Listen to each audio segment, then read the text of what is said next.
ප්‍රතික්‍රියාවක ශීඝ්‍රතාවය කෙරෙහි බලපාන සාධක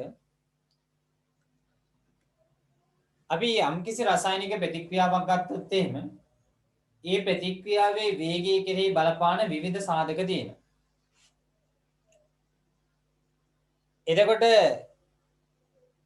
ඒ සාධක අතරින් අපේ විෂය නිර්දේශයට අනුව ප්‍රධාන සාධක හතරක් කතා කරනවා. දැන් උදාහරණයක් විදිහට අපි ගත්තොත් එහෙම මොනවා හරි දෙයක් හිතන්නකො පුච්චනවා කියලා. දර කියලා හිතන්නකො. දර ගොඩක් පුච්චද්දී අපි ඒ දර ගොඩට පොඩි දර කෑලි දැම්මොත් වඩා ඉක්මනින් ඇවිල්ලෙනවා. ලොකු දර කොටක් දැම්මොත් වඩා අපහසුයෙන් තමයි ඇවිල්ලෙන්නේ. කියන්නේ යම්කිසි ප්‍රතික්‍රියාවකදී මෙන්න මේ ප්‍රතික්‍රියක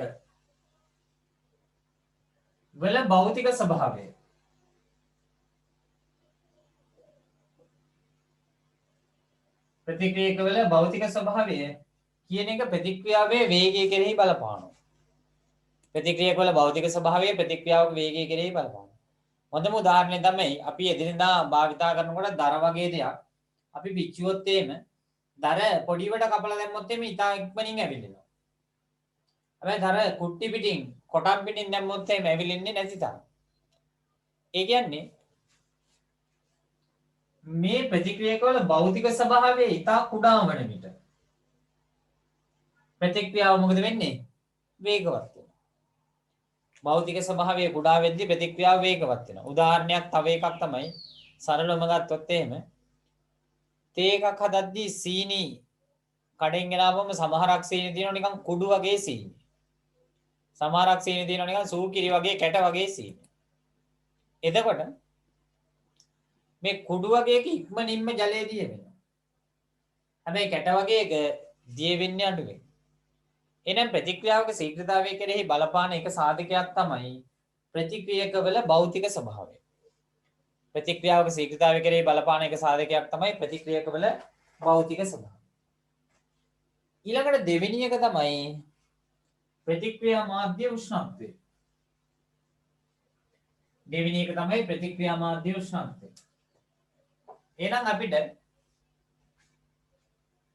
පළවෙනි එක ගන්න පුළුවන් ප්‍රතික්‍රියකවල භෞතික ස්වභාවය. ප්‍රතික්‍රියකවල භෞතික ස්වභාවය. දෙවෙනි එකට ගන්න පුළුවන් අපිට ප්‍රතික්‍රියා ශීඝ්‍රතාවයේ කෙරෙහි බලපාන සාධකයක් ප්‍රතික්‍රියා මාධ්‍ය උෂ්ණත්වය. ප්‍රතික්‍රියා මාධ්‍යයේ උෂ්ණත්වය. ප්‍රතික්‍රියා මාධ්‍ය උෂ්ණත්වයේ බලපාන. තුන්වෙනියට අපිට ගන්න පුළුවන් ප්‍රතික්‍රියාව උත්ප්‍රේරණය කරන ද්‍රව්‍ය තියෙනවා. නම් ඒ කියන්නේ ප්‍රතික්‍රියාවේ වේගය පාලනය කිරීමට සමත් ද්‍රව්‍ය. විශේෂයෙන්ම වේගය වැඩි කරන්න ද්‍රව්‍ය තියෙනවා. දැන් අපිට ගන්න පුළුවන් උත්ප්‍රේරක.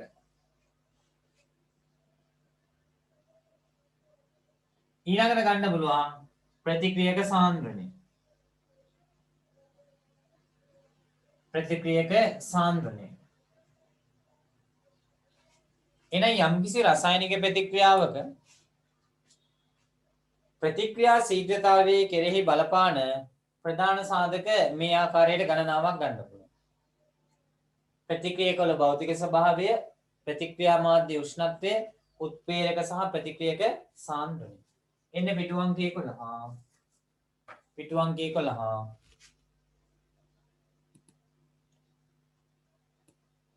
ඕනෑම රසායනික ප්‍රතික්‍රියාවක ශීඝ්‍රතාවය කෙරෙහි බලපාන ප්‍රධාන සාධක කිහිපයක් පවතී.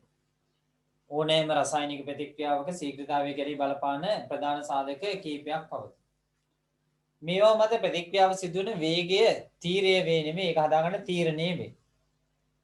ප්‍රතික්‍රියාව සිදුවන වේගය තීරණය වෙනවා. අංකයක ලියා ගන්න බෝඩ් එකේ ලියලා තිනවා ප්‍රතික්‍රියකවල භෞතික ස්වභාවය. ප්‍රතික්‍රියකවල භෞතික ස්වභාවය. ප්‍රතික්‍රියකවල භෞතික ස්වභාවය.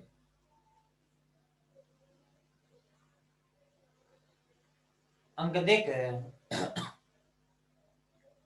ප්‍රතික්‍රියා මාධ්‍යයේ උෂ්ණත්වය. ප්‍රතික්‍රියා මාධ්‍යයේ උෂ්ණත්වය.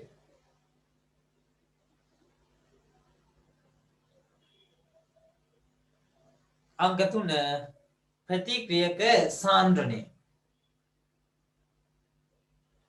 අංක 3 ප්‍රතික්‍රියක සාන්ද්‍රණය.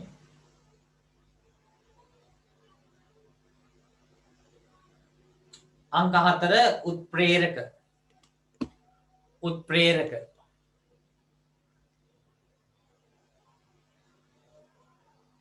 උත්ප්‍රේරක.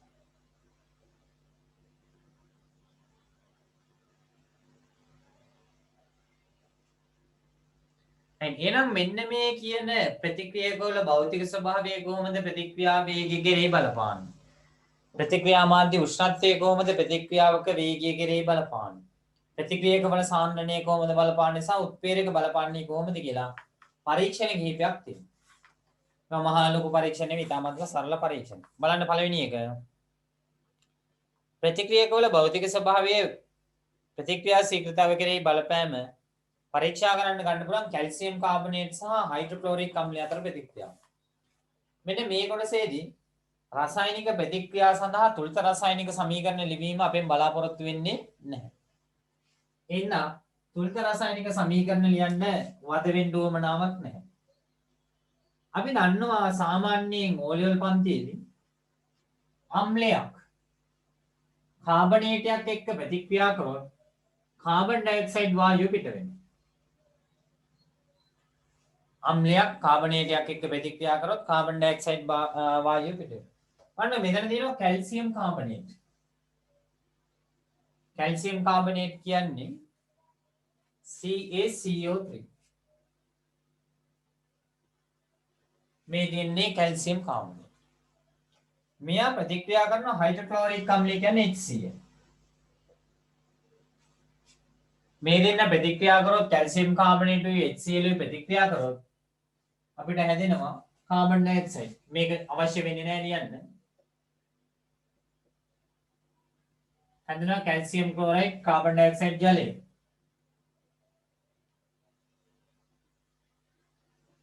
මෙන්න මෙයා අපිට මිනුම් කරන්න පුළුවන්. මොකද ඒක වායුවක් විදිහට පිට වෙලා යනවා. වායුවක් විදිහට පිට වෙලා යනවා කාබන් ඩයොක්සයිඩ් වායුව. එතකොට මේ වායුවක් දැන් කැල්සියම් කාබනේට් ගත්තාම කැට වගේ තියෙන්නේ. HCl කියන්නේ ද්‍රාවණයක්. එතකොට අපි දන්නවා ද්‍රවයක් තුළින් වායුවක් ගමන් කරද්දී මොකද වෙන්නේ? බුබුලු මතුවෙනවා. එහෙනම් අපිට මේකට ගන්න පුළුවන් සරල පරීක්ෂාවක්. කැල්සියම් කාබනේට් ගන්නවා කැට. අපි කියනවා මාබල්ස් කියලා. ඊළඟට කැල්සියම් කාබනේට් ටික කුඩු කරලා ගන්නවා.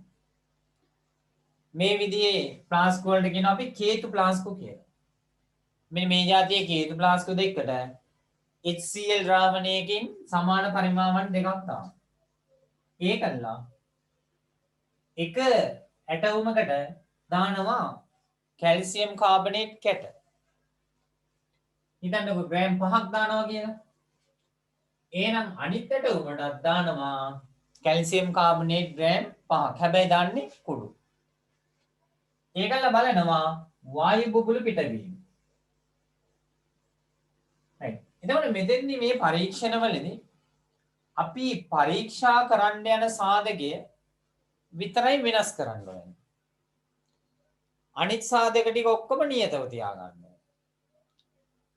උදාහරණයක් විදිහට අපිට පරිසරයේ උෂ්ණත්වය සාමාන්‍යයෙන් ගත්තාම දල වශයෙන් නියතයි. නමුත් අපි පරීක්ෂණයේදී ඒක විශේෂයක් කරලා නියත කරගන්න උත්සාහ කරනවා ජල භාජනයක ගිහිල්ලා. ඔන්න මම කියපු දේ බලන්නකෝ. මෙන්න තියෙනවා කේතු ප්ලාස්කෝ. මෙන්න දිනවා තවත් කේතු ප්ලාස්කු.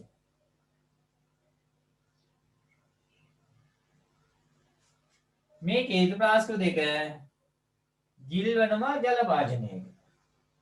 ඒ කියන්නේ එතකොට ජලයේ උෂ්ණත්වය හැමදැනම නියතයක් වෙනවා. ජලයේ උෂ්ණත්වය නියතයක් වෙනවා. ජල භාජනයක ඉන්නේ. මේකට දානවා HCl ද්‍රාවණය. මේකටත් දානවා HCl ද්‍රාවණය. මේ දෙකටම දාන්නේ HCl එකම ද්‍රාවණයෙන් ගන්නවා සමාන පරිමාණයක්. අපි හිතමු ඝන සෙන්ටිමීටර V පරිමාණයක් දානවා. ඝන සෙන්ටිමීටර v කියලා පරිමාවක් තමයි.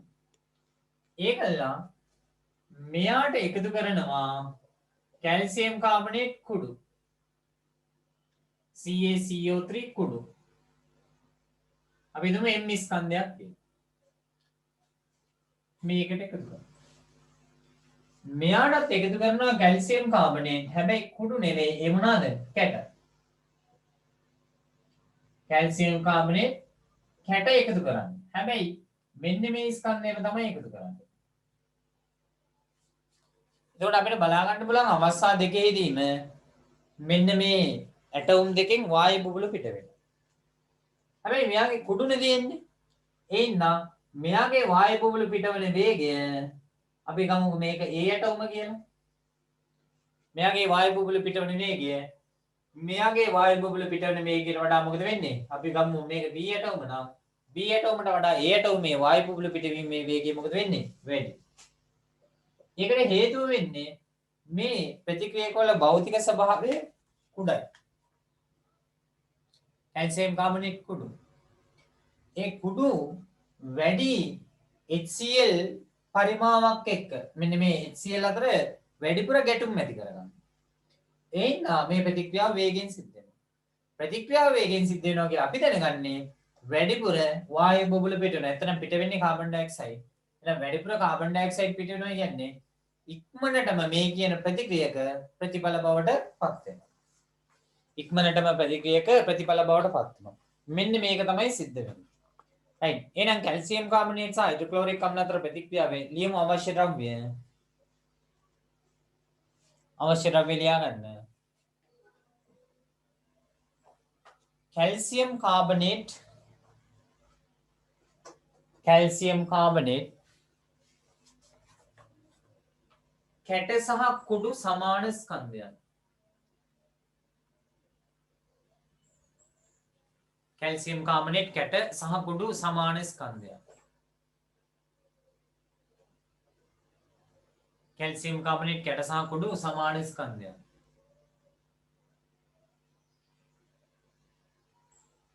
ඊළඟට HCl ද්‍රාවණයක්.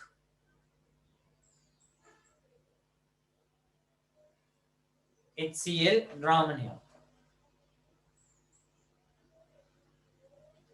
අපි මේකට කියනවා ජල තාපකය කියලා. එනතෙන් ජල ද්‍රෝණිකාව කියලා ගත්තත් හරි. ජල ද්‍රෝණිකාවක්. ජල ද්‍රෝණිකාවක්. ඊළඟට කේතු ප්ලාස්කු දෙකක්. මේ වලට කියනවා කේතු ප්ලාස්කු කියලා.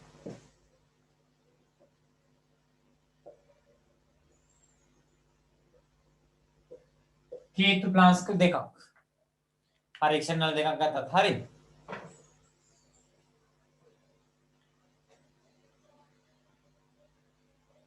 කේතු ප්ලාස්කු දෙකක්.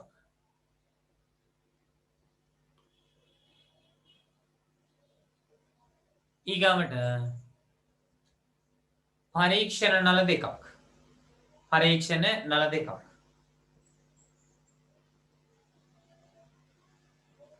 පරීක්ෂණ නල දෙකක්. අද තියෙන පන්තියේ කොටස් දෙකකට තියෙන ඒකේ රෙකෝඩින් එක දානවා. කවුද අහලා තිබ්බා බලේ පාඩම් මුලින් ඉඳන් කරනවද කියලා? ඔව්. ආය මේ සාමාන්‍ය විදිහට පන්ති පටන් ගත්තාම කරනවා.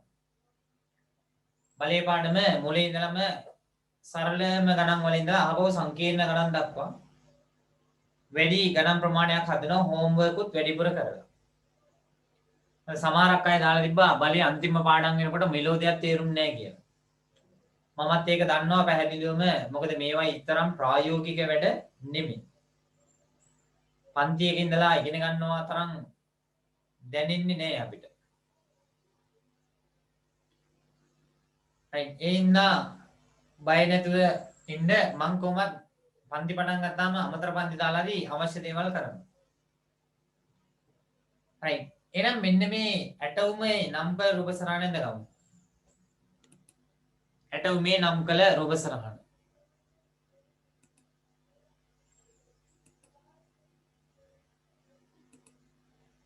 එඳගන්න ඇටෝමේ නම් කළ රූප සරහන.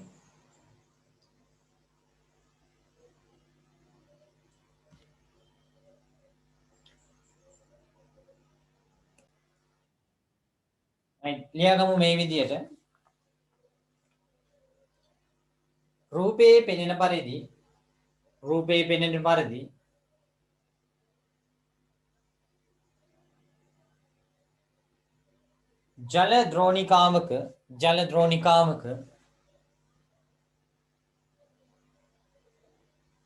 ජල ද්‍රෝණිකාවක කේතු ප්ලාස්කු දෙකක් ගිල්වා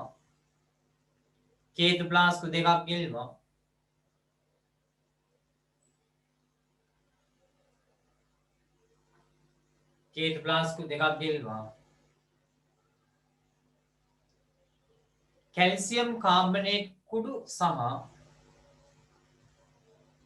කැල්සියම් කාබනේට් කුඩු සහ කැල්සියම් කාබනේට් කැට කැල්සියම් කාබනේට් කුඩු සහ කැල්සියම් කාබනේට් කැට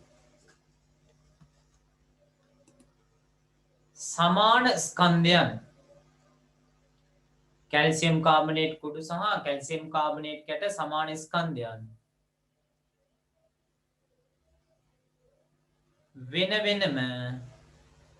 වෙන වෙනම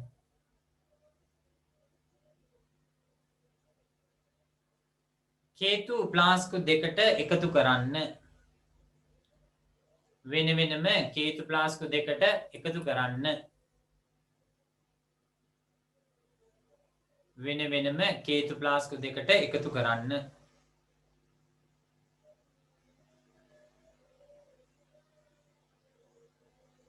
ඊගාව තව ලකුණ දාලා ලියාගන්න ඉන්පසු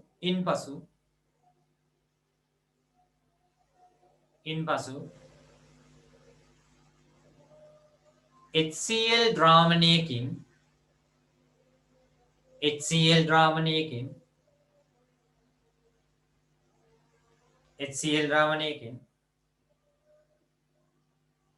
සමාන පරිමාවන් දෙකක්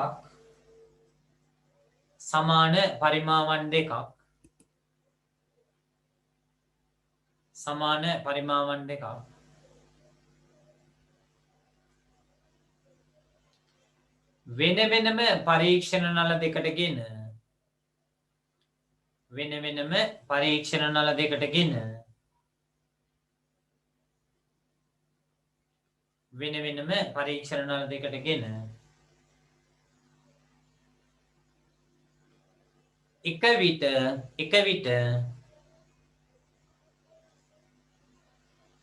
විට කේතු ප්ලාස්කු දෙකට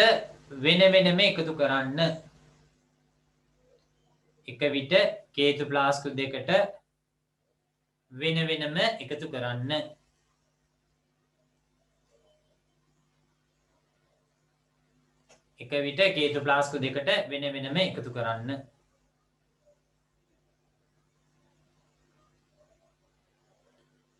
මොනවද අපි නිරීක්ෂණය කරන්න පුළුවන් වෙන්නේ අපිට බලා ගන්න පුළුවන් අවස්ථා දෙකේදීම වායු බුබුලු පිට වෙනවා. එහෙනම් නිරීක්ෂණ ලියමු.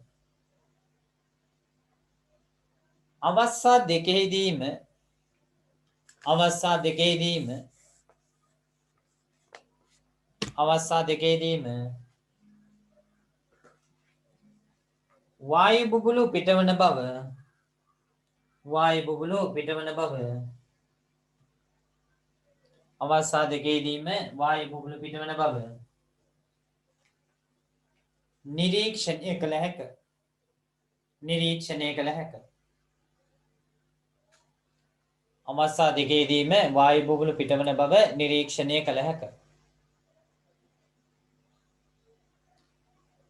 හැබැයි අපිට බලා ගන්න පුළුවන් කැල්සියම් කාබනේට් කුඩු තියෙන ඇටෝමේ වායු බුබුලු පිටවන වේගය කැල්සියම් කාබනේට් කැට තියෙන ඇටෝමේ වේගයට වඩා මොකද වෙන්නේ? වැඩි. එහෙනම් දෙවෙනි තල ලකුණ කැල්සියම් කාබනේට් කුඩු ඇති ඇටෝමේ කැල්සියම් කාබනේට් කුඩු ඇති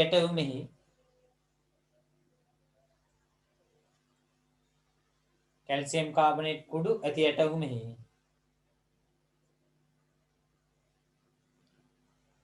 වායු බුබුලු පිටවන ශීඝ්‍රතාවය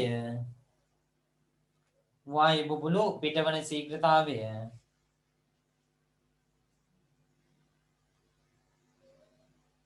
වායු බුබුලු පිටවන ශීඝ්‍රතාවය කැල්සියම් කාබනේට් කැට ඇති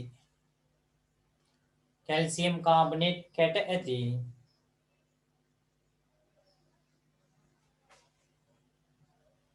ඇටවුමට වඩා කැල්සියම් කාබනේට් කැට ඇති ඇටවුමට වඩා වැඩි බව නිරීක්ෂණය කළ හැක. වැඩි බව නිරීක්ෂණය කළ හැක.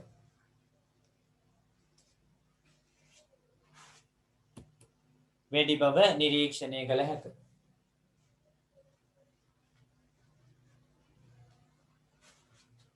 එහෙනම් අපිට නිගමනය කරන්න පුළුවන් මොකක්ද? ප්‍රතික්‍රියකවල භෞතික ස්වභාවය කුඩා වන විට ප්‍රතික්‍රියා ශීඝ්‍රතාවය වැඩි. එනල් නියමු නිගමනය. ප්‍රතික්‍රියකවල භෞතික ස්වභාවය ප්‍රතික්‍රියකවල භෞතික ස්වභාවය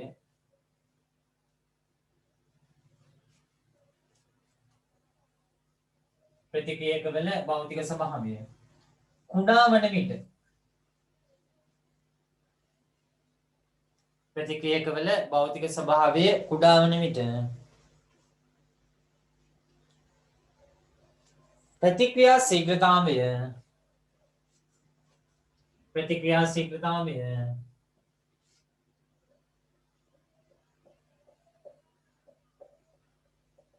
වැඩි බව නිගමනය කළ හැක.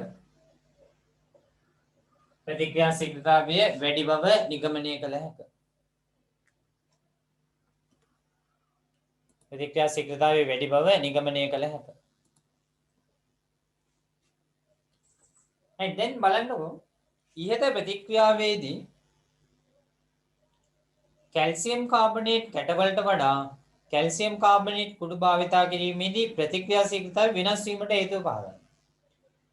දැන් මේ ප්‍රතික්‍රියකවල භෞතික ස්වභාවය ඉතා කුඩා වෙද්දී පෘෂ්ඨික ශේෂ්ඨඵලය වැඩි වෙනවා. මෙන්න මෙයාට වඩා මෙයා ගත්තොත් එහෙම මෙයාගේ පෘෂ්ඨික ශේෂ්ඨඵලය වැඩි. එතකොට මෙයාට වැඩි ප්‍රමාණයක් ප්‍රතික්‍රියකත් එක්ක ගැටුම් ඇති කරගන්න පුළුවන්. මේකේ HCl අණු ගැටෙන ප්‍රමාණයට වඩා මෙතන HCl අණු ගැටෙන ප්‍රමාණය වැඩි. ඒ හින්දා ප්‍රතික්‍රියාවක් සිදුවීම සඳහා මූලික අවශ්‍යතා තුනක් තියෙනවා කියලා කිව්වා. පළවෙනි අවශ්‍යතාවය තමයි ප්‍රතික්‍රියක අණු එකිනෙක ගැටෙන්න ඕනේ. ප්‍රතික්‍රියක අණු එකිනෙක ගැටෙන්න ඕනේ. ඒක තමයි පළවෙනි අවශ්‍යතාවය. දෙවෙනි අවශ්‍යතාවය වෙන්නේ ප්‍රතික්‍රියක අණු සුදුසු දිශානතියක් අනුව ගැටෙන්න ඕනේ. ප්‍රතික්‍රියක අණු සුදුසු දිශානතියක් අනුව ගැටෙන්න ඕනේ. තුන්වෙනි එක වෙන්නේ ඒ ගැටුමට සහභාගී වන ප්‍රතික්‍රියක අණු වල චාලක ශක්තිය ප්‍රතික්‍රියාවේ සක්‍රියන ශක්තියට වඩා මොකද වෙන්නේ? වැඩි වෙන්නේ. ගැටුමට සහභාගී වෙන ප්‍රතික්‍රියක අණු වල චාලක ශක්තිය වැඩි ශක්තිය තිබ්බොත් සක්‍රියන ශක්තියට වඩා වැඩි වෙනවා. මෙන්න මේ කාරණා තුන සම්පූර්ණ වුණොත් ප්‍රතික්‍රියාව මොකද වෙන්නේ? වේගය වැඩි වෙනවා. බෑග්ග්‍රවුන්ඩ් එක සමහරක් වෙලාවට මේ විනිවිද පේනවා මම මේ ඇඳන් ඉන්න ඇඳුමේ පාට හින්දා වෙන්න ඕන. කමන්නේ නැහැ අපි දැනට ඔම්මයා. රයිට්. මෙන්න මේ කතන්දරය තමයි තියෙන්නේ. එහෙනම් අපිට ලියන්න පුළුවන් මෙන්න මේ කුඩු තියෙන කොටුවේ. නියම කුඩු තියෙන කොටුවේ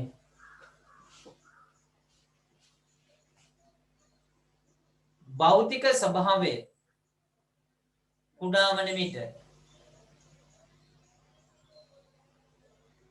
භෞතික ස්වභාවය කුඩා වන විට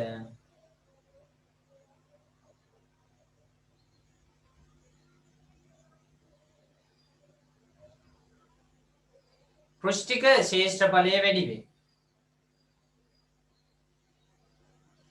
පෘෂ්ඨික ශේෂ්ඨඵලය වැඩි වේ.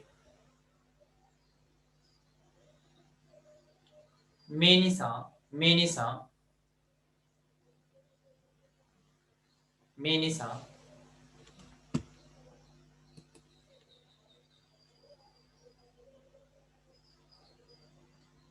ප්‍රතික්‍රියක අණු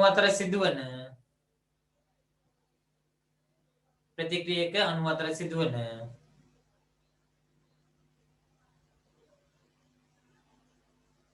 ගැටුම් සංඛ්‍යාව වැඩි වේ. ප්‍රතික්‍රියක අණු අතර සිදුවන ගැටුම් සංඛ්‍යාව වැඩි වේ.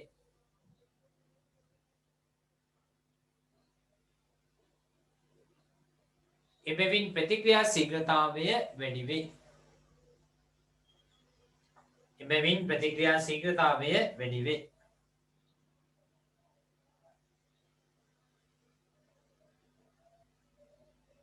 එන්න මෙන්න මේ කොටුවට.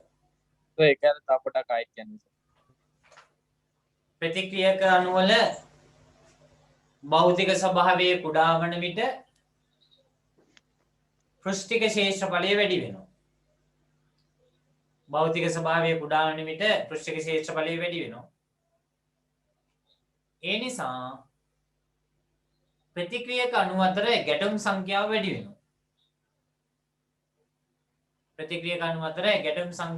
වෙනවා. ඒ නිසා ප්‍රතික්‍රියා වේගය ඉහළ යනවා.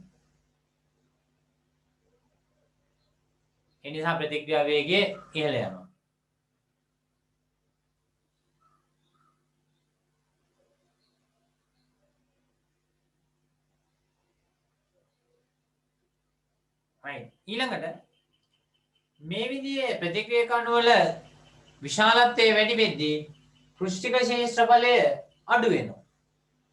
පෘෂ්ඨික ක්ෂේත්‍රඵලය අඩු වුණාම ප්‍රතික්‍රියාවේ දැන් මේවා HCl එක්ක ගැටෙන ප්‍රමාණය අඩු වෙනවා. ඒ හින්දා ප්‍රතික්‍රියා ශීඝ්‍රතාවය අඩු වෙනවා.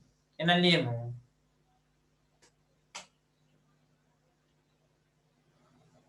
භෞතික ස්වභාවය විශාල වන විට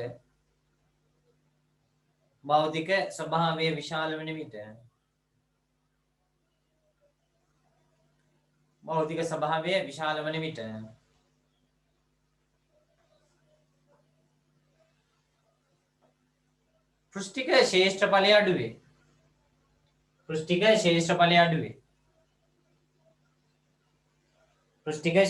අඩු වේ. මේ නිසා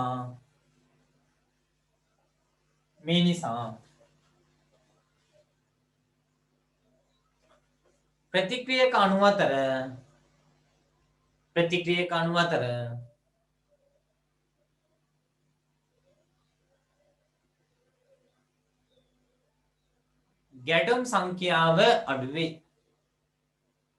ගැටුම් සංඛ්‍යාව අඩු වේ.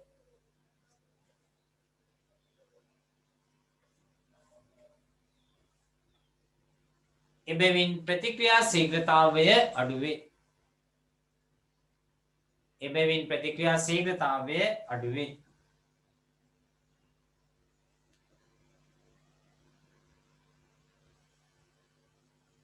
ඊළඟට අපි එන්නේ ප්‍රතික්‍රියා ශීඝ්‍රතාවය කෙරෙහි බලපෑම පරීක්ෂා කරන්න යකඩ හා ආම්ලික පොටෑසියම් පර්මැංගනේට් අතර ප්‍රතික්‍රියාව. අපි දන්නවා යකඩ ගත්තාම සමහරක් ඒවා තියෙනවා ගැල්වනයිස් කරපු යකඩ තියෙනවා. එතකොට අපි මේ පරීක්ෂණය සඳහා ගන්න යකඩ ඇන. ඒ යකඩ ඇන වල තියෙන අර සිංක් කෝටින් එක අයින් කරන්න අපි ඉස්සෙල්ලාම යකඩ ඇන HCl ද්‍රාවණයක ගිල්වලා තියෙනවා. එහෙම ගිල්වලා තියලා ඒක වේල් ලෙවල්ලා වැලි කඩදායියකින් පිහදලා ඒ තියෙන සිංක් කෝටින් එක අයින් කරන්න. ඒකල්ලා පොටෑසියම් පර්මැංගනේට් දාපුවම ඔයගොල්ලෝ දන්නවා පොටෑසියම් පර්මැංගනේට් කියන්නේ කොන්ඩිස් කියන එක. ඔය බල්ලෝ එහෙම තුවාල වුණාම අපි කතා කරනවානේ ටොමී කියලා කතා කරලා ඌ එනකොට අර දම්පාට බේත් එකෙන් ගහලා දානවා. කොන්ඩිස් ගහනවා. ඒ පොටෑසියම් පර්මැංගනේට්. මෙයා දම්පැහැයක් තියෙනවා. එතන මේක යකඩත් එක්ක ප්‍රතික්‍රියා කරපුවා මේ දම්පැහැ මොකද වෙන්නේ? අඩු වෙනවා. අපි ඇත්තටම බලන්නේ මෙතෙන්දී දම්පැහැ අඩු වීමට ගත වන කාලය. ඒ විනාඩියක් දෙන්නකො මේ විනිවිද පේන්නේ නැති මේ ටී-ෂර්ට් එකක් දානවා නම් හරියයි.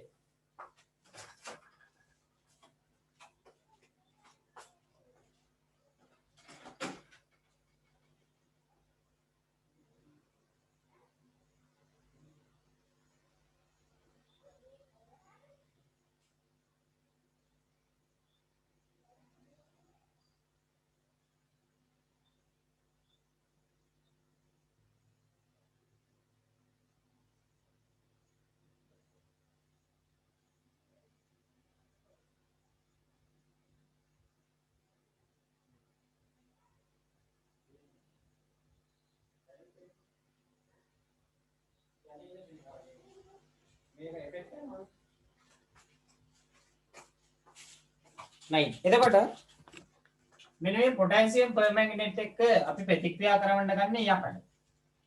එතකොට මෙන්න මේකේ තියෙන දම්පැහැය මොකද වෙන්නේ? අඩු වෙනවා. ඒක තමයි අපි බලන්න ලැහැත්ති වෙන්නේ. right. එහෙනම් මෙතෙන් අපිට අවශ්‍ය වෙනවා යකඩ එන කීපයක්. කීපයක් වලට දෙකක් විතර තමයි ඕන වෙන්නේ. හරි යකඩ එන වල තියෙන ඒ සිංක් කෝඩින් එක ඉවත් කිරීම සඳහා අවශ්‍ය වෙනවා HCl ද්‍රාවණය. ඊළඟට ඕනේ පොටෑසියම් පර්මැංගනේට් කොන්ඩිස් කැට කියලා කියනවා කොන්ඩිස් ස්ෆටික. කොන්ඩිස් ස්ෆටික ඕනේ.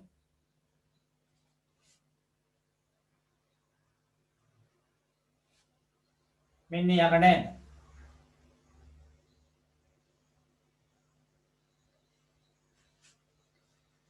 right මේකෙත් අපි දැන් යන්නේ උෂ්ණත්වයේ බලපෑම් පරීක්ෂා කරන්නනේ. එතකොට මේ එකක් තියෙනවා කාමර උෂ්ණත්වයට වඩා වැඩි උෂ්ණත්වයේ තියෙන ජල භාජනය. අනිත් එක තියෙනවා කාමර උෂ්ණත්වයට වඩා අඩු උෂ්ණත්වයේ තියෙන ජල භාජනය. එතකොට මෙයා වැඩි උෂ්ණත්වයේ තිබ්බොත් මෙයා අඩු උෂ්ණත්වයේ තියෙනවා. මෙයා අඩු උෂ්ණත්වයේ තිබ්බොත් මෙයා වැඩි උෂ්ණත්වයේ තියෙනවා. right ඔන්න ඔය ආකාරයට ඔක බලා ගන්න පුළුවන්. right එන ලියමු අවශ්‍ය ද්‍රව්‍ය යකඩ එන දෙකක්. යකඩ එන දෙකක්.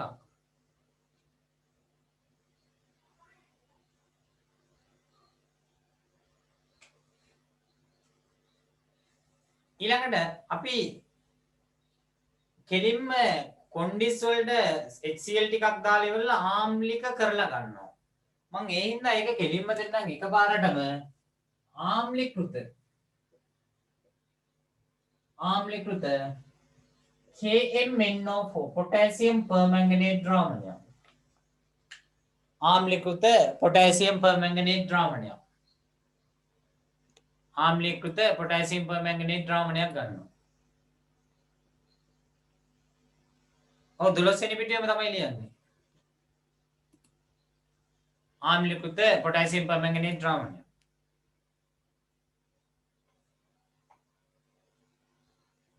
ඊළඟට සල්ෆියුරික් අම්ල ද්‍රාවණයක්. සල්ෆියුරික් කියන්නේ H2SO4. සල්ෆියුරික් අම්ල ද්‍රාවණයක්.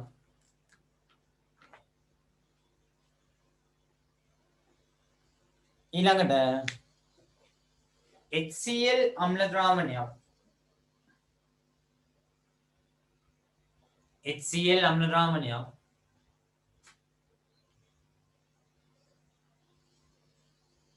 ඊළඟට ජල තාපක දෙකක්.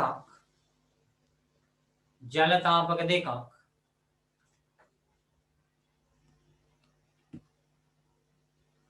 ජල තාපක දෙකක්. ඊළඟට පරීක්ෂණ නල දෙකක්. පරීක්ෂණ නල දෙකක්.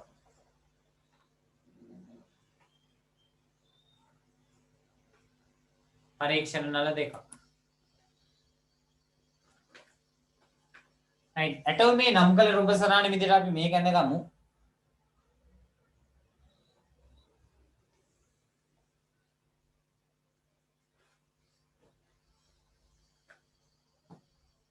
මේ යකඩ එන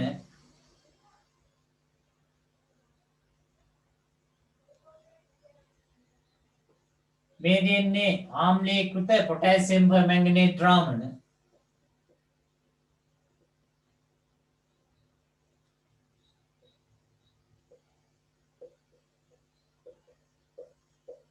ආම්ලීකృత පොටෑසියම් පර්මැංගනේට් ද්‍රාවණ මේක අපි ගමු ඉහළ උෂ්ණත්වයේ පවතින ජල දාපකය.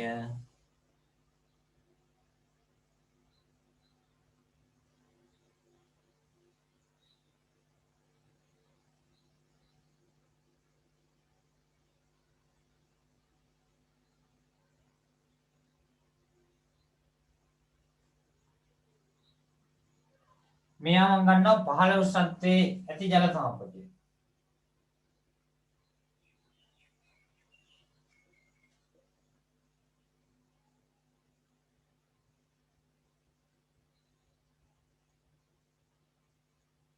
ආලෝසත්වයේ තියෙන ජල තාපකය.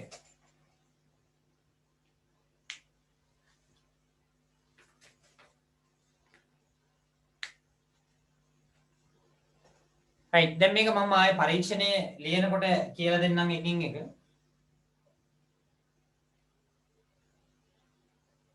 අපි රිවිෂන් පන්තියේදී මේ පරීක්ෂණ වීඩියෝ එකකින් පෙන්නනවා. එතකොට ඔයගොල්ලන්ට මේවා ටිකක් වඩාත් පැහැදිලි වෙයි. දැන් මේක අරා වීඩියෝ එකක් රන් කරන්න ගියොත් වෙන්නේ සිග්නල් අඩු අයට ස්ටොප් වෙනවා. එතකොට අසාර්ථක වෙනවා බහුතරයකට.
රූප සටහන් නේම ටිකක් පැහැදිලිව ඇඳ ගන්න.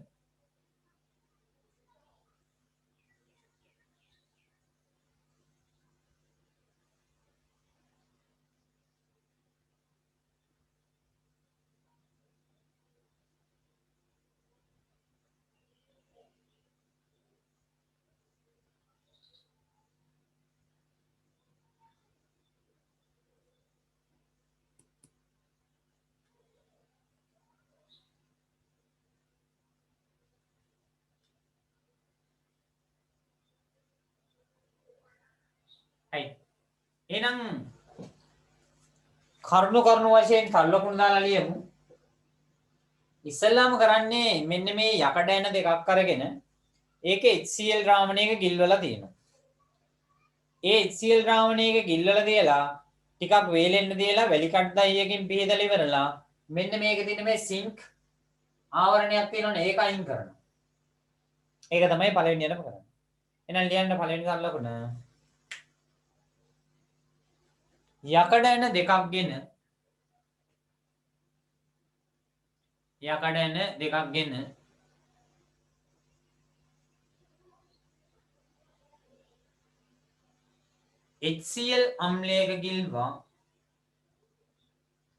HCl අම්ලයක ගිල්වා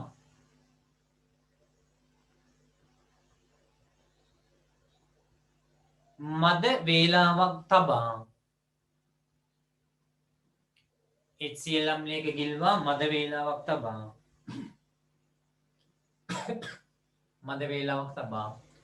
වියලා ඒ කියන්නේ වේලලා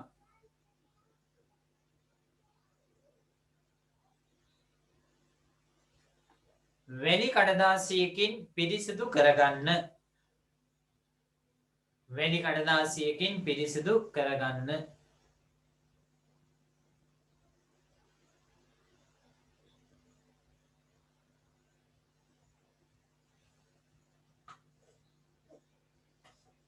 දෙවෙනි තල්ලකුණ දෙවෙනි තරු ලකුණ. දැන් අපි අනිවාර්යයෙන්ම මේ යකඩ ඇන පිරිසිදු කිරීමේදී මේ සිංක් කෝඩින් එක අයින් වෙන්න ඕන. එහෙම නැත්නම් මේක පොටෑසියම් පර්මැංගනේට් එක ක්‍රියා කරන්න වෙන්නේ යකඩ. එහෙම නොවුනොත් යකඩ ක්‍රියාත්මක වෙන්නේ නැහැ. ප්‍රතික්‍රියාවට සහභාගී වෙන්නේ. ලියාගන්න එහෙම වුණොත් දෝෂ ඇති වෙනවා. ලියන්න දෙවෙනි තරු ලකුණ. යකඩ ඇන පිරිසිදු කර ගැනීමේදී යකඩ ඇන පිරිසිදු කර ගැනීමේදී යකඩ ඇන පිරිසිදු කර ගැනීමේදී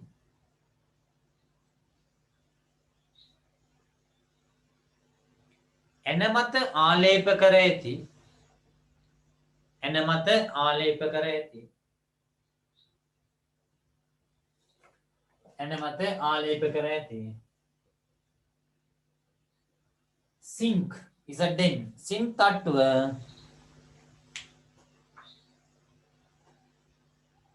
සිංක් තට්ටුව සම්පූර්ණයෙන්ම ඉවත්ව යා යුතුය. සම්පූර්ණයෙන්ම ඉවත්ව යා යුතුය. සම්පූර්ණයෙන්ම ඉවත්ව යා යුතුය. ඒකටම ලියන්නේ ඉන්පසු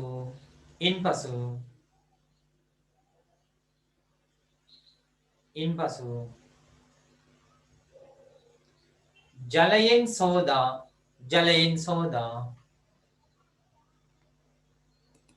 ඉන්පසු ජලයෙන් සෝදා පිරිසිදු කරගත යුතුය. ඉන්පසු ජලයෙන් සෝදා පිරිසිදු කරගත යුතුය.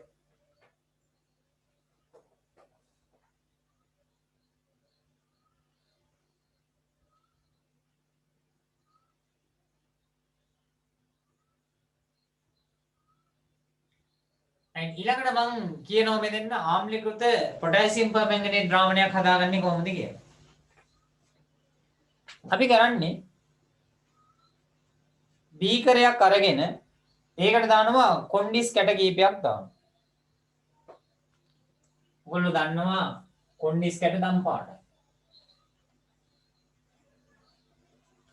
බීකරයක් අරගෙන ඒකට කොන්ඩිස් කැට කීපයක් දානවා. කොන්ඩිස් කියන්නේ KMnO4 පොටෑසියම් පර්මැංගනේට්. එහෙනම් මේකට ජලය ටිකක් දාලා මේක දිය කරනවා. දම් පාට ද්‍රාවණයක් එනවා. ඊට පස්සේ මේකට එකතු කරනවා සල්ෆියුරික් අම්ලයෙන් ටිකක්. එතකොට මෙයා මොකද වෙන්නේ? ආම්ලික ස්වභාවයක් ගන්නවා. අන්න ඒ ද්‍රාවණය තමයි අපි කියන්නේ මොනවා කියලාද? ආම්ලීකృత පොටෑසියම් පර්මැංගනේට් ද්‍රාවණය කියලා කියන්නේ. එහෙනම් මෙන්න මේක ආම්ලීකృత පොටෑසියම් පර්මැංගනේට් ද්‍රාවණයෙන් ඊට පස්සේ මොකද ගන්නෙ? සමාන පරිමාවන් දෙකක් එකතු කරනවා පරීක්ෂණ නල දෙකට වෙන වෙනම. මෙයාට ගන්න සෙන්ටිමීටර 50ක් දැම්මනම් මෙයාට ගන්න සෙන්ටිමීටර 50යි. මෙයාට 100ක් දැම්මනම් මෙයාට 100යි. සමාන පරිමාවන් තමයි එකතු කරන්නේ. ලියමු ඊගාව තරු ලකුණ. යන්නේ ඊගාව තරු ලකුණ.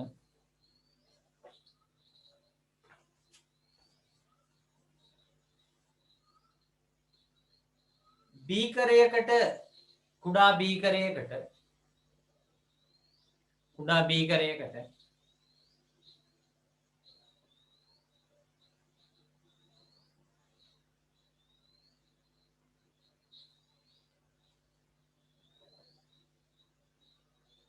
අඩකට වඩා මදක් අඩුවෙන්, ඒ කියන්නේ බීකරයේ භාගයකට වඩා අඩුවෙන්ද කාලක් විතර අඩකට වඩා මදක් අඩුවෙන්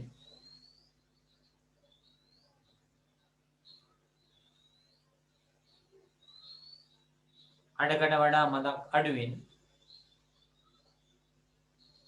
ජලය දමා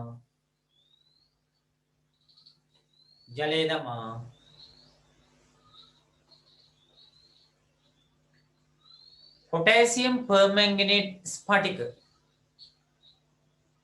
පොටෑසියම් පර්මැංගනේට් කියන්නේ KMnO4 පොටෑසියම් පර්මැංගනේට් ස්ෆටික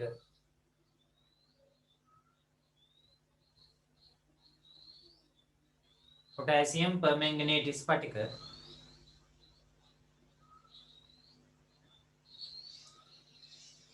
එහි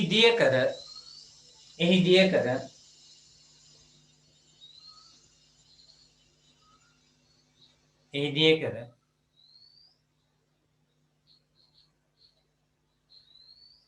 තනුක සල්ෆියුරික් අම්ලයෙන් තනුක සල්ෆියුරික් අම්ලයෙන්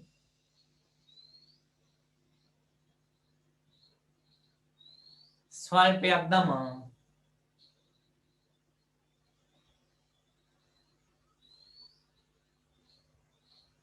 ස්වල්පයක් දමා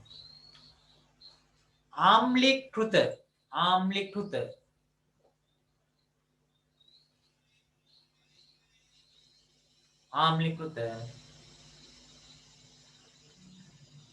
පොටෑසියම් පර්මැංගනේට් ද්‍රාවණයක් ආම්ලිකෘත පොටෑසියම් පර්මැංගනේට් ද්‍රාවණයක් සකසා ගන්න ආම්ලිකෘත පොටෑසියම් පර්මැංගනේට් ද්‍රාවණයක් සකසා ගන්න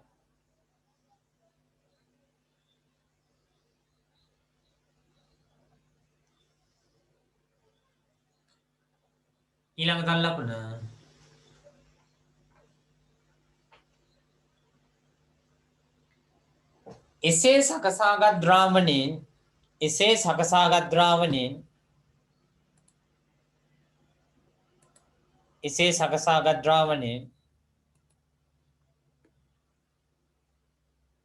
එසේ සකසාගත් ද්‍රාවණයෙන්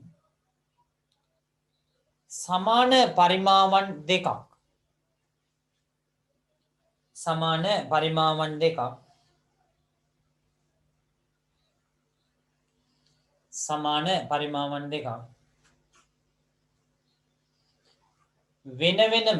වෙන වෙනම සමාන පරිමාවන් දෙකක් වෙන වෙනම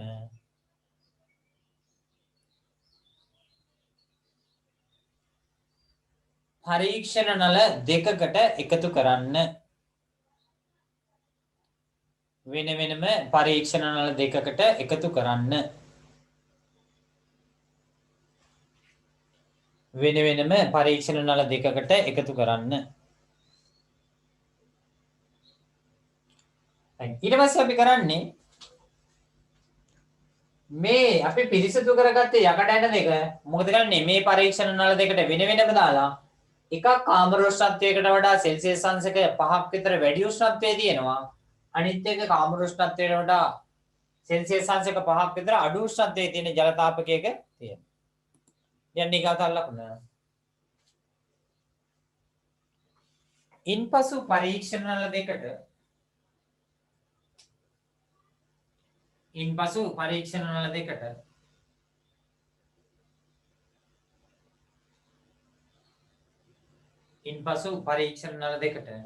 වෙන වෙනම යකඩ ඇන දමා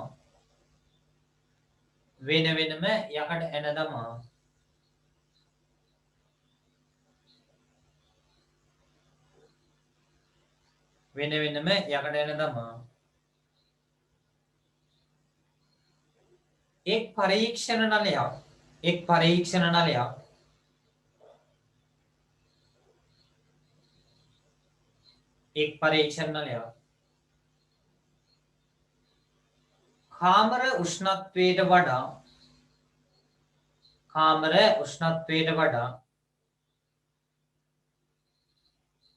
කාමර උෂ්ණත්වයට වඩා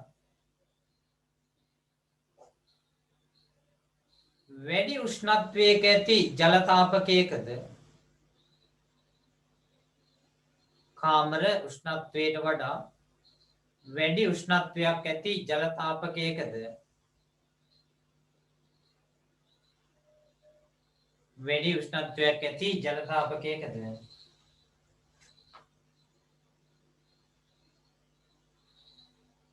අනෙක් පරීක්ෂණ නලය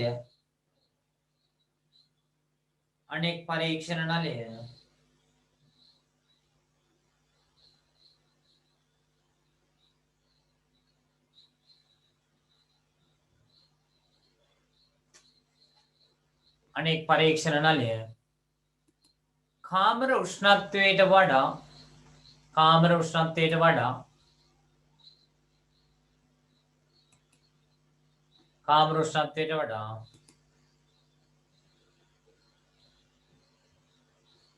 අඩු උෂ්ණත්වයක ඇති ජල තාපකයේද අඩු උෂ්ණත්වයේ ඇති ජල තාපකයේද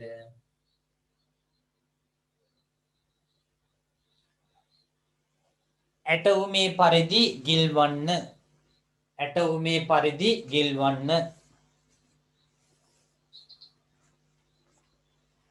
අයින් ඔන්න ලියා ගන්න බැරි වෙච්ච අයෙක් ඉන්නවනම් අපි කරන්නේ මේමයි දැන් ආම්ලීකృత පොටෑසියම් පර්මැංගනේට් පරීක්ෂණ වල දෙක හදාගත්තානේ පිරිසිදු කරගත්තු යකඩ ඇන දෙක වෙන වෙනම දානවා පරීක්ෂණ වල දෙක එකල එක පරීක්ෂණවල යා කාමර උෂ්ණත්වයට වඩා වැඩි උෂ්ණත්වයේ තියෙන ජල තාපකයට දානවා අනිත් පරීක්ෂණ වල කාමර උෂ්ණත්වයට වඩා අඩු උෂ්ණත්වයේ තියෙන ජල තාපකයට දානවා ඊට පස්සේ අපි කරන්නේ වර්ණ විපර්යාසය මොකද කරන්නේ නිරීක්ෂණය කරනවා අපිට පේනවා මෙන්න මේ කාමර උෂ්ණත්වයට වඩා ඉහළ උෂ්ණත්වයේ තියෙන ජල තාපකයේ තියෙන මේ පරීක්ෂණ නලය ඉක්මනටම අවර්ණ වෙනවා වර්ණේ නැති වෙලා යනවා මෙයා අවර්ණ වෙන්නේ ඊට වඩා වැඩි වේලාවක් ගත වෙනවා එහෙනම් මෙයාගේ උෂ්ණත්වය වැඩිනේ ඒ උෂ්ණත්වය වැඩි වින්දා මෙයාගේ ප්‍රතික්‍රියා ශීඝ්‍රතාවය ඉක්මනටම ප්‍රතික්‍රියා ශීඝ්‍රතාවය වැඩි. එහෙනම් මේ ප්‍රතික්‍රියාව ඉක්මනට සිද්ධ වෙනවා. මෙතන ප්‍රතික්‍රියාව සිද්ධ වෙන්නේ සෙමෙන්. එහෙනම් බලන්න නිරීක්ෂණය ලියන්න. නිරීක්ෂණය ලියන්න.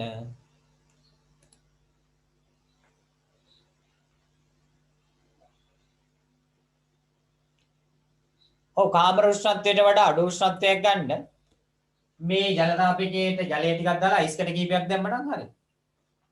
මේ වාජනේ රත් කරනවා. එතකොට මේක රත් වෙනවා. කාමර උෂ්ණත්වයට වඩා උෂ්ණත්වය වැඩි වෙනවා. right මේම ලියමු වෙන නිරීක්ෂණය කාමර උෂ්ණත්වයට වඩා කාමර උෂ්ණත්වයට වඩා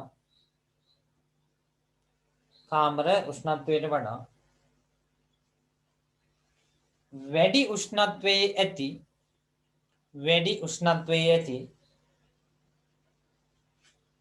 කාමර උෂ්ණත්වයට වඩා වැඩි උෂ්ණත්වයේ ඇති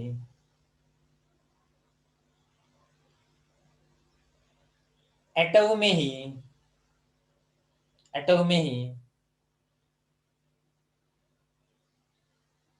ඇති වර්ණය අවර්ණ වීමට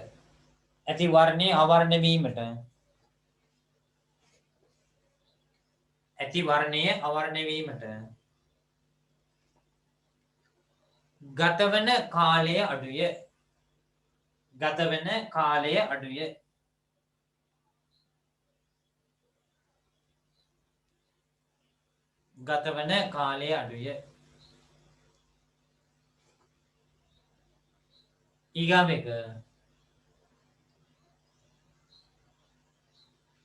කාමර උෂ්ණත්වයට වඩා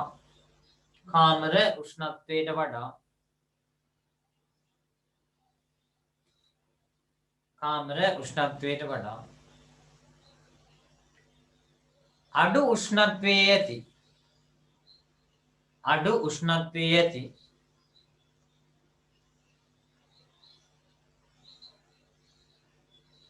කාමර උෂ්ණත්වයට වඩා අඩු උෂ්ණත්වයේ ඇති ඇටවුමෙහි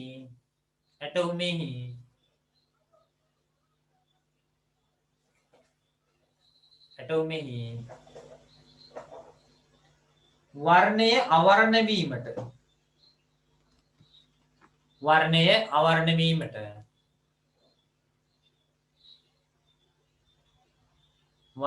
අවර්ණ වීමට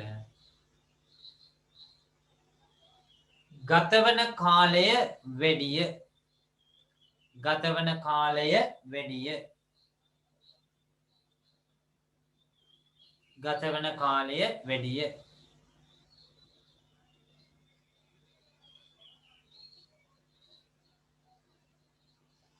එහෙනම් අපිට මොකක්ද කියන්න පුළුවන්? එහෙනම් අපිට කියන්න පුළුවන් උෂ්ණත්වයේ වැඩි වෙද්දී ප්‍රතික්‍රියා ශීඝ්‍රතාවය වැඩි. එහෙනම් තමයි මෙයාගේ වර්ණය ඉක්මනටම නැති වෙන්නේ. එහෙනම් නිගමනය ලියන්න පුළුවන් අපිට මේ විදිහට.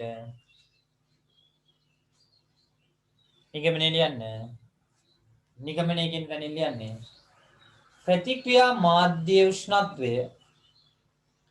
ප්‍රතික්‍රියා මාධ්‍ය උෂ්ණත්වය ප්‍රතික්‍රියා මාධ්‍ය උෂ්ණත්වය ඉහළ යන විට ප්‍රතික්‍රියා මාධ්‍ය උෂ්ණත්වය ඉහළ යන විට ප්‍රතික්‍රියා මාධ්‍ය උෂ්ණත්වය ඉහළ යන විට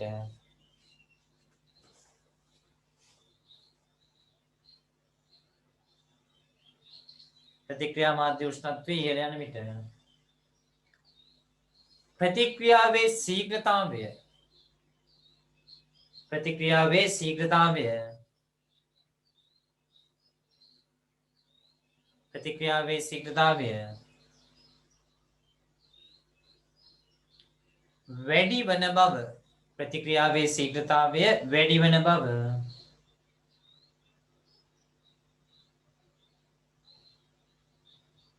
නිගමනය කළ හැක ප්‍රතික්‍රියාවේ ශීඝ්‍රතාවය වැඩි වන බව නිගමනය කළ හැක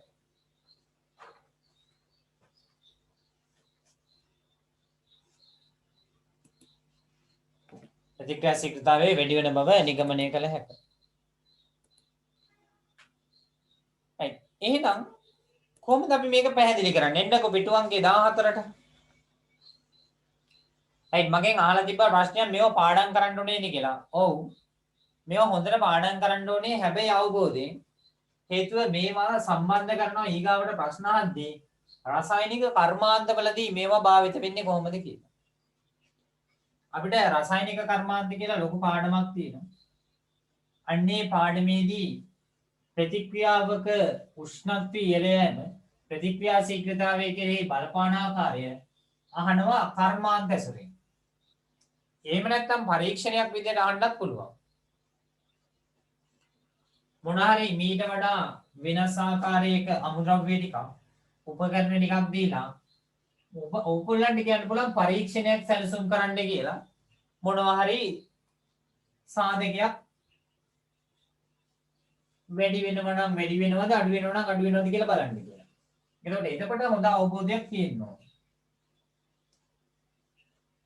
එන්න මේවා දැන් මේ දවස්වල වැඩිපුර ගෙදර වැඩි වැඩක් නැහැනේ. ඉස්කෝලේ වලත් නැහැනේ දැන් උගන්වන්නේ මේ දවස්වල ඔන්ලයින් ස්ට්‍රයික් නේ.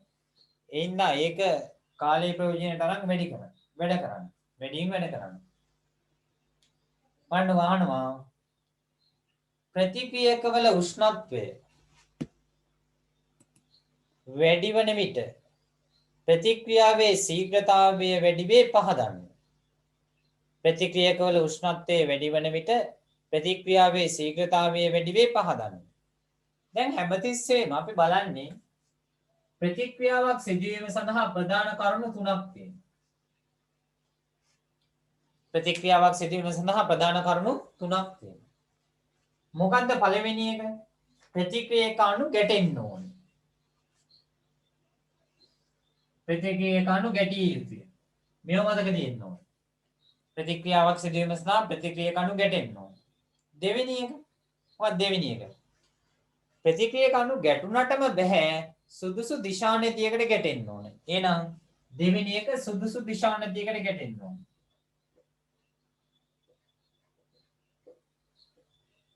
ප්‍රතික්‍රියක අණු සුදුසු දිශානතියකට අනුව ගැටෙන්න ඕනේ.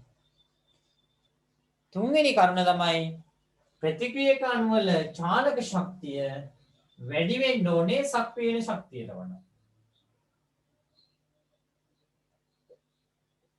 ප්‍රතික්‍රියක අණු වල චාලක ශක්තිය වැඩි වෙන්න ඕනේ සක්‍රීය ශක්තියට වඩා. මෙන්න මේ අවශ්‍යතා තුන සම්පූර්ණ වුණොත් විතරයි ප්‍රතික්‍රියාවක් සිද්ධ වෙන්නේ. දැන් බලන්නකො අපි උෂ්ණත්වය වැඩි කිරීමෙන් මොකද කරන්නේ? උෂ්ණත්වය වැඩි වෙද්දී මේ උෂ්ණත්වය කියන්නේ ඇත්තටම යම්කිසි අණුවක එහෙම නැත්නම් පරමාණුවක චාලක ශක්තිය පිළිබඳ මිනුමක් විදිහට සලකන්න පුළුවන්. උෂ්ණත්වය කියන්නේ යම්කිසි පදාර්ථයේ චාලක ශක්තිය ගැබ් වෙලා තියෙන ශක්තිය පිළිබඳ මිනුමක් විදිහට සලකන්න පුළුවන්. එතකොට මෙන්න මෙයාගේ චාලක ශක්තිය වැඩි වෙද්දී සක්‍රීය ශක්තිය ඉක්මවල යන අණු සංඛ්‍යාව වැඩි. මොකක්ද දැන් සක්‍රීය ශක්තිය කියන්නේ? මම එදත් කිව්වා. යම්කිසි ප්‍රතික්‍රියාවක ප්‍රතික්‍රියක ප්‍රතිඵල බවට පත් වෙනවා. එතකොට මේ ප්‍රතික්‍රියක ප්‍රතිඵල බවට පත්වීමට පවතින ශක්ති බාධාවට තමයි අපි කියන්නේ සක්‍රියන ශක්තිය කියලා. එහෙනම් ප්‍රතික්‍රියක තියෙනවා. මේ ප්‍රතික්‍රියක ප්‍රතිඵල බවට පත් වෙනවා. එක්ක මෙයා උඩින් තියෙන්නත් පුළුවන්, පහළින් තියෙන්නත් පුළුවන්. මම උඩින් තියෙන අවස්ථාව දෙන්නම්. ඒ කියන්නේ තාප අවශෝෂක ප්‍රතික්‍රියාවක් වෙනවා. එතකොට මේ ප්‍රතික්‍රියක ප්‍රතිඵල බවට පත් වෙනකොට මෙන්න මේ විදිහේ ගමන් මාර්ගයක් තියෙනවා නම් මෙතෙන්දී අපිට පැහැදිලිව වෙන් කරගත නොහැකි ඵලයක් හැදෙනවා. අතරමැදි ඵලයක් නෙමෙයි. ඒකට මම දුන්නා නමක් සක්‍රීය සංකීර්ණය කියලා. සක්‍රීය සංකීර්ණය. එතකොට මෙන්න මේ කියන සක්‍රීය සංකීර්ණයේ සහ මේ ප්‍රතික්‍රියක අතර ශක්ති වෙනස මෙන්න මේ ඊතලෙන් දක්වන්නේ කියන ශක්ති වෙනස මේකට තමයි අපි කිව්වේ සක්‍රීයන ශක්තිය කියලා. සක්‍රීයන ශක්තිය. එහෙනම් යම්කිසි ප්‍රතික්‍රියාවකදී ප්‍රතික්‍රියක ප්‍රතිඵල බවට පත්වීමට එරෙහිව පවතින ශක්ති බාධාවට තමයි කියන්නේ සක්‍රීයන ශක්තිය කියලා. එතකොට හිතන්නකෝ දැන් අපිට තියෙනවා යම්කිසි භාජනයක්. මේකේ තියෙනවා A කියලා අනුජාතියක් තියෙනවා B කියලා ජාතියක් තියෙනවා. දැන් අවසානයේදී ප්‍රතිඵලය වෙන්නේ AB හැදෙන්න ඕනේ. A B එක්ක ප්‍රතික්‍රියා කරලා AB හැදෙන්න ඕනේ. ඕක තමයි ප්‍රතික්‍රියාව. එතකොට A අණු චලිත වෙනවා. B අණු චලිත වෙනවා. එතකොට ඒගොල්ලන්ගේ චාලක ශක්තිය වැඩි වුණොත් ඒගොල්ලෝ මොකද වෙන්නේ? වේගයෙන් චලිත වෙනවා. වේගයෙන් චලිත වීම තුළ මේගොල්ලෝ ඇති කරගන්න ගැටුම් සංඛ්‍යාව වැඩි වෙනවා. වේගයෙන් චලිත වීම තුළ ඇති කරගන්න ගැටුම් සංඛ්‍යාව වැඩි වෙනවා. ගැටුම් සංඛ්‍යාව වැඩි වෙද්දී සුදුසු දිශානදියක් අනුව සිදුවන ගැටුම් සංඛ්‍යාව වැඩි වෙනවා. ඒ කියන්නේ දෙවෙනි කාරණාව. පළවෙනි කාරණාව තමයි ප්‍රතික්‍රියක අණු ගැටෙන්න ඕන. එහෙනම් චාලක ශක්තිය එළ යාම තුළ ගැටුම් සංඛ්‍යාව වැඩි වෙනවා. දෙවෙනි එක තමයි සුදුසු දිශානතියක් අනුව ගැටෙන සංඛ්‍යාව වෙනවා. කියන්නේ අපි කියන එකට සඵල ගැටුම් සංඛ්‍යාව තියෙන යනවා. සඵල ගැටුම් සංඛ්‍යාව. සඵල ගැටුම් සංඛ්‍යාව තියෙන යනවා. එහෙනම් ඔය කියන සඵල ගැටුම් සංඛ්‍යාව තියෙන කියනකොට කොහොමද චාලක ශක්තිය වැඩි වෙද්දී සක්‍රීය ශක්තිය ඉක්මවල යන අණු සංඛ්‍යාව වැඩි වෙනවා. එහෙනම් අර ඉහත කියපු කාරණා තුනම සාක්ෂාත් වෙන උෂ්ණත්වය හැලෙන වීම නිසා ඒන්න මොකද වෙන්නේ? ප්‍රතික්‍රියාවේ වේගය වැඩි වෙනවා. වැඩි ප්‍රතික්‍රියක අණු සංඛ්‍යාවක් ප්‍රතිඵල බවට පත් වෙනවා. එහෙනම් උෂ්ණත්වයේ වැඩි වීම අපි පැහැදිලි කරන්නේ ඒ ආකාරයෙන්. right. එහෙනම් බලමු. ප්‍රතික්‍රියක වල උෂ්ණත්වයේ වැඩි වෙන විට ප්‍රතික්‍රියාවේ ශීඝ්‍රතාවය වැඩි වේ පහදන්න. ලියන්න මේ විදිහට.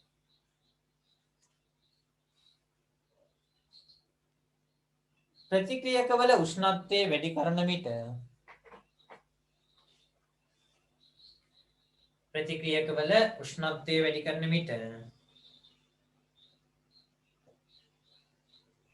සර් ආයි කියන්නකෝ ඒක. ඇහුන්නේ ඒක ආයි කියන්නකෝ සර්. ප්‍රතික්‍රියක වල උෂ්ණත්වය වැඩි කරන විට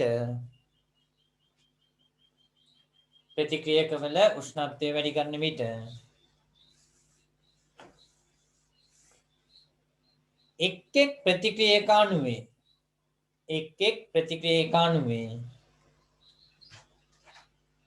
එක් ප්‍රතික්‍රියකාණුවේ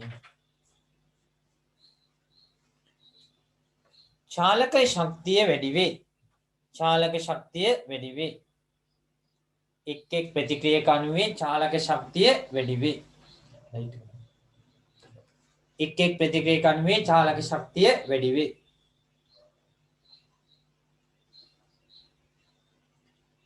මේ නිසා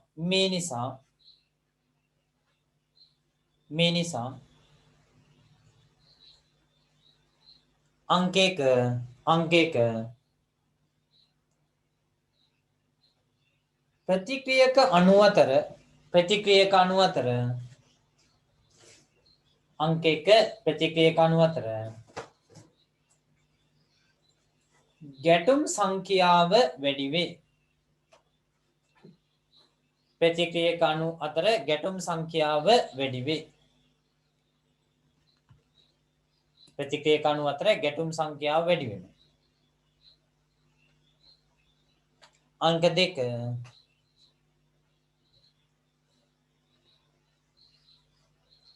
සුදුසු දිශානතියකට අනුව නැත්නම් උචිත දිශානතියට අනුව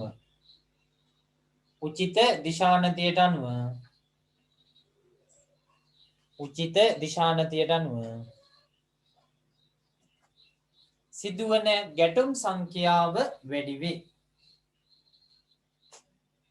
උචිත දිශානතියට අනුව සිදුවන ගැටුම් සංඛ්‍යාව වැඩි වේ.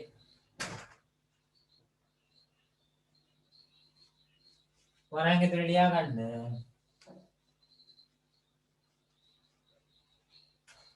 සඵල ගැටුම් සංඛ්‍යාතය. සඵල ගැටුම් සංඛ්‍යාතය.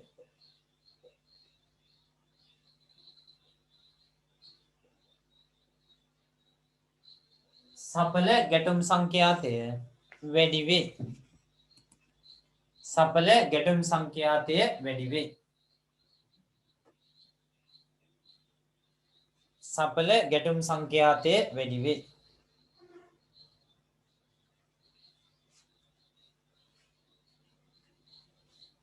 එතකොට එක් එක් අණුවේ චාලක ශක්තිය එළ යනකොට සක්‍රියන ශක්තිය ඉක්මවන අණු සංඛ්‍යාව වැඩි වෙනවා. එතකොට සක්‍රියන ශක්තිය වැඩි සක්‍රියන ශක්තිය ඉක්මවන අණු සංඛ්‍යාව වැඩි වුණා. මේ කියන්නේ චාලක ශක්තියෙන් වැඩි අණු සංඛ්‍යාව වැඩි වුණාම මොකද වෙන්නේ?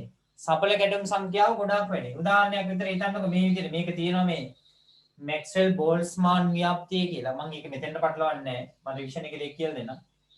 මේ විදිහට හිතන්නකෝ. මෙන්න තියෙනවා සක්‍රියන ශක්තිය. මේ තියෙන්නේ සක්‍රියන ශක්තිය. උෂ්ණත්වය දැන් හිතන්නකෝ මෙතන තියෙන්නේ අණු 50යි කියලා. මෙතන තියෙනවා අණු 150. එතකොට ඔක්කොම අණු 200ක් තියෙනවා නම් 250ක සක්‍රියන ශක්තියට වඩා අඩු ශක්තියක් තියෙනවා. එහෙනම් 150ක තමයි සක්‍රියන ශක්තියට වඩා වැඩි ශක්තියක් තියෙන්නේ. දැන් උෂ්ණත්වය ඉහළ යනවා. අපි රත් කරනවා. රත් කරනකොට වෙන්නේ මේ ප්‍රසාරය ටිකක් මෙහෙට යනවා. දැන් බලන්නකෝ මේ වර්ගඵලයේ ටිකක් ඉස්සලට වඩා මොකද වුනේ? අඩු වුණා. දැන් මෙතන ඉස්සලා 50ක් නේ තිබ්බේ. දැන් මෙතන මොකද වුනේ? ඊට වඩා අඩු වුණා. හැබැයි මේ පැත්තෙන් මොකද වුනේ? ඒක වැඩි වුණා. එහා පැත්තෙන් වැඩි වුණා. ඒ කියන්නේ සක්‍රියන ශක්තිය ඉක්මවන අණු සංඛ්‍යාව වැඩි වෙනවා. උෂ්ණත්වය වැඩි කරන්නේ. එහෙනම් ලියමු තුන්වෙනි එක. උෂ්ණත්වය වැඩි කිරීම නිසා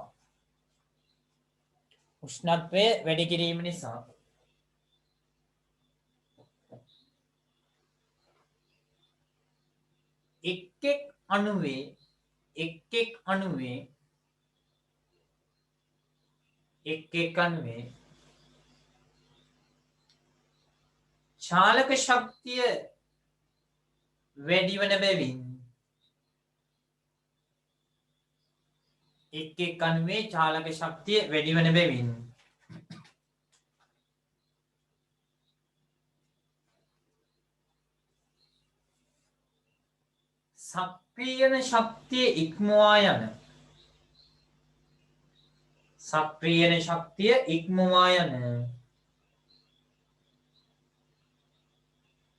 සක්‍රියන ශක්තිය ඉක්මවා යන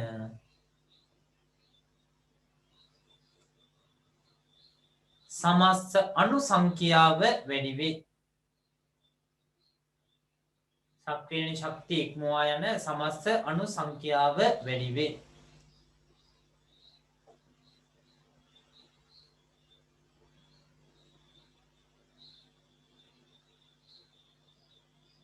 එන අනුතුරු ටික කියන්නේ මේ නිසා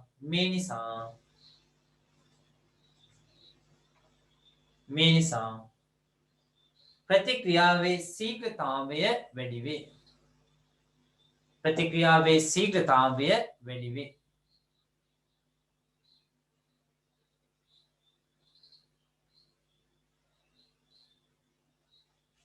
ප්‍රතික්‍රියාවේ ශීඝ්‍රතාවය වැඩි වේ. ඒ කියන්නේ චාලක ශක්තිය වැඩි වෙනකොට එක එක අණු වල මම මේ එකිනෙක ආය අහනවා කලින් කියන්නේ කියපු එක කියන්නේ කියලා. එක එක අණු වල චාලක ශක්තිය වැඩි වෙනවා. ඒ චාලක ශක්තිය වැඩි වීමේදී සක්‍රීය ශක්තිය ඉක්මවල යන අණු සංඛ්‍යාව වැඩි වෙනවා. චාලක ශක්තිය වැඩි වීමේදී සක්‍රීය ශක්තිය ඉක්මවල යන අණු සංඛ්‍යාව වැඩි වෙනවා. එහෙනම් සමස්ත ප්‍රතික්‍රියාවේ වේගය මොකද වෙන්නේ? වැඩි වෙනවා. සමස්ත ප්‍රතික්‍රියාවේ වේගය වැඩි වෙනවා. මෙන්න මේ ආකාරයට තමයි අපි පරීක්ෂණ වල දත්ත විස්තර කරන්නේ. හොඳට මතක තියාගන්න. අපි පරීක්ෂණයක් සිදුවීම සඳහා මූලික අවශ්‍යතා පරීක්ෂණයක් සිදුවීම කියන්නේ ප්‍රතික්‍රියාවක් සිදුවීම සඳහා මූලික අවශ්‍යතා තුනක් තියෙන්න ඕනේ කියලා කිව්වා. ඒ මූලික අවශ්‍යතා තුනෙන් ප්‍රතික්‍රියාකාරී එකිනෙක ගැටෙන්න ඕන. ඊළඟට සුදුසු දිශානතික අණු ගැටෙන්න ඕන. තුන්වෙනියට සක්‍රීය ශක්තිය ඉක්මවන අණු සංඛ්‍යාව වැඩි වෙන්න ඕනේ. ඒ කියන්නේ චාලක ශක්තිය දෙන්න ඕනේ සක්‍රීය ශක්තියට වඩා වැඩි. මෙන්න මේ කරුණු තුන කොහෙන් හරි සාක්ෂාත් වෙනවා අපි මොකක් හරි සාධකයක් වෙනස් කරපුවා. ඊට පස්සේ වෙනස් කරපු සාධකයේ තුලින් මේ කරුණු තුනෙන් එකක් තහවුරු වෙන්නේ කොහොමද කියන එක අපිට පැහැදිලි කරන්න හැකියාව තියෙන්න ඕන. එහෙම වුණාම අපිට අහන ප්‍රශ්නයකට නිවැරදි උත්තරයක් ගලප ගන්න පුළුවන්. එහෙනම් ඔන්න චාලක රසායනයේ ඊගාවට අපිට තියෙනවා තව පරීක්ෂණ දෙකක්. එකක් තමයි ප්‍රතික්‍රියාවක ශීඝ්‍රතාවය කෙරෙහි සාන්ද්‍රණීය බලපෑම් විස්තර කිරීම. අනිත් එක තමයි උත්ප්‍රේරකයක් කියන්නේ මොකද්ද? උත්ප්‍රේරක වර්ධක නිෂේධක සමජාතීය විෂම ජාතීය අරෝම ගොඩක් තියෙනවා. ඒ වුණත් මම සෙනසුරාදා හවසට මේක කරනවා. දැන් 6:56යි. එතකොට මම දැන් මේ පළවෙනි කොටස නවත්තලා 7:00 පටන් ගන්නවා යාන්ත්‍රික ශක්තිය නවත්තපු තැන. 7:00 ඉඳන් 8:00 වෙනකල් යාන්ත්‍රික ශක්තිය කරනවා. අම්මා උයලා නැත්නම් ඔය උයලා තියෙන මොන හරි පොඩ්ඩක් කාලා 7:00ට එන්න. ඔව් අදාද. දැන් මේ ඉවරලා 7:00ට පටන් ගන්න. මම මේක දැන් මේ මීටින් එක එන්ඩ් කරනවා. ඔයගොල්ලන්ට දීලා තියෙන ලින්ක් එකෙන් ආයෙ එන්න පුළුවන්. ආයෙ වෙනම මෙන්න උවමනාවක් නැහැ. ඒ ලින්ක් එකම පාවිච්චි කරන්න පුළුවන්. මේක දැන් එන්ඩ් කරපුවම මේකේ රෙකෝඩින් එක මම අද හවස් වෙනකොට දාන්නම්. මේ 7:00ට එන්න යාන්ත්‍රික ශක්තිය කොටස කරනවා. එහෙනම් දැනට මම මේක නවත්තනවා. හරි. එහෙනම් මේ කකා හිටපු කටෙන් වැටෙන්න දෙයක් නැහැ.